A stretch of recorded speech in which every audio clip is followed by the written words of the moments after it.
Tu te dis que c'est un manque de discipline, que si seulement tu avais plus de caractère, tu pourrais résister. Mais tu te trompes complètement. Ce n'est pas ta volonté qui est en cause. C'est ton besoin vital de te sentir en sécurité. Le problème n'est pas le sucre lui-même, c'est que tu es devenue dépendante de l'apaisement qu'il t'apporte quand tout le reste échoue. Le sucre, c'est ton échappatoire, cette bouffée d'oxygène que tu t'accordes, ton seul moyen de souffler sans avoir à te battre. Ce n'est pas par autodestruction que tu manges sucré, c'est pour retrouver ton calme. À chaque bouchée, ton cerveau libère dopamine et sérotonine, ces neurotransmetteurs qui te soulage instantanément. Et pendant quelques instants précieux, la tempête intérieure s'arrête. La fatigue disparaît, la pression s'évapore, le sentiment de solitude s'estompe. Ton corps tout entier se relâche, sauf que c'est une illusion éphémère. Dès que l'effet s'estompe, l'anxiété revient en force encore plus intense. Et tu retombes dans le piège. C'est ainsi que se forme le cercle vicieux émotionnel. Stress, consommation de sucre, apaisement temporaire, culpabilité, stress amplifié, nouvelle consommation. Tu n'es absolument pas faible, tu es simplement submergé par tes émotions et tu fais ce que tu peux pour tenir. Aujourd'hui, ce n'est pas vraiment le sucre que ton organisme réclame, c'est l'apaisement. Mais personne ne t'a jamais montré comment calmer ton système nerveux autrement, alors le sucre est devenu ton chemin le plus court vers la tranquillité. Plus ta charge mentale est importante, plus ce mécanisme devient indispensable à ta survie. Imagine un interrupteur. Le sucre désactive temporairement ton système d'alarme interne. Le problème, ton cerveau finit par s'adapter. Et à force de chercher la sérénité dans le sucre, tu perds progressivement la capacité de la générer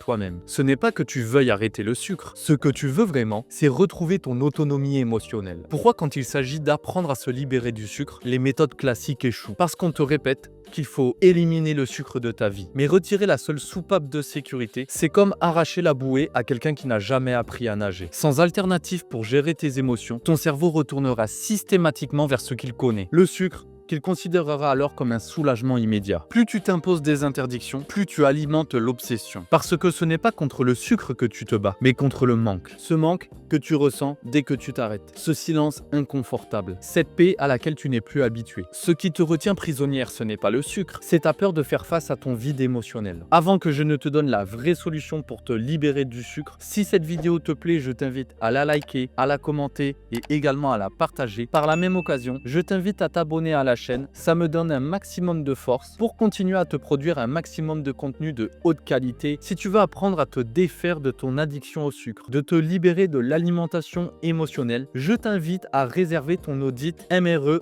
entièrement offert. C'est un appel téléphonique individuel et entièrement personnalisé de 45 minutes dans lequel tu pourras apprendre comment sortir définitivement du cercle vicieux, craquage, culpabilité, contrôle, rechute. Alors si c'est quelque chose qui te parle, je t'invite simplement à cliquer sur le lien sous cette vidéo. Parenthèse fermée. Alors, quelle est la vraie solution qui s'offre à toi aujourd'hui? La vraie solution ne viendra pas du contrôle. Elle viendra du remplacement. Le sucre te procure des sensations essentielles, du réconfort, de la tranquillité, du plaisir, de la relaxation. Tu dois apprendre à recréer ces états émotionnels par d'autres moyens. Par des exercices de respiration, par la pratique de la gratitude, le ralentissement, l'activité physique douce, des connexions authentiques et du repos véritable. Le sucre n'est pas un défaut de caractère. C'est une tentative maladroite de ton corps pour te rappeler que tu as besoin de douceur dans ta vie. Voici 3 actions concrètes pour te libérer de ton addiction au sucre. La première, abaisse ton système nerveux en amont. Quand l'envie surgit, ne résiste pas. Respire consciemment. Inspire pendant 4 secondes, retiens pendant 4 secondes et expire pendant 6 secondes. Tu envoies ce message à ton cerveau. Je suis en sécurité ici et maintenant. Souvent, l'envie compulsive se dissipe naturellement. Deuxième action, offre-toi de la douceur de façon préventive. Intègre quotidiennement des petits moments de plaisir non alimentaires. Une promenade, une playlist apaisante, une ambiance cocooning, un échange sincère. Plus tu nourris ton système nerveux de moments paisibles, moins il aura besoin du sucre comme béquille émotionnelle. Troisième action, remplace la culpabilité par la reconnaissance. Si tu craques, ne dis plus « j'ai encore échoué », dis plutôt « mon corps a cherché à m'aider comme il le pouvait ». Tu passes du jugement sévère à la compréhension bienveillante. Et c'est précisément ce changement de perspective qui dissout l'addiction. En résumé, le jour où tu n'auras plus peur de ressentir tes émotions, tu n'auras plus besoin du sucre. Parce qu'en réalité, ton addiction n'a rien d'alimentaire, elle est purement émotionnelle. Ce n'est pas le sucre que tu fuis, c'est ce que tu ressens en son absence. Le sucre te donne l'illusion d'un amour immédiat. Mais le véritable amour, celui qui transforme vraiment, c'est celui que tu t'offres quand tu commences enfin à t'écouter. Le sucre t'apaise momentanément, mais c'est ta prise de conscience qui te libère définitivement.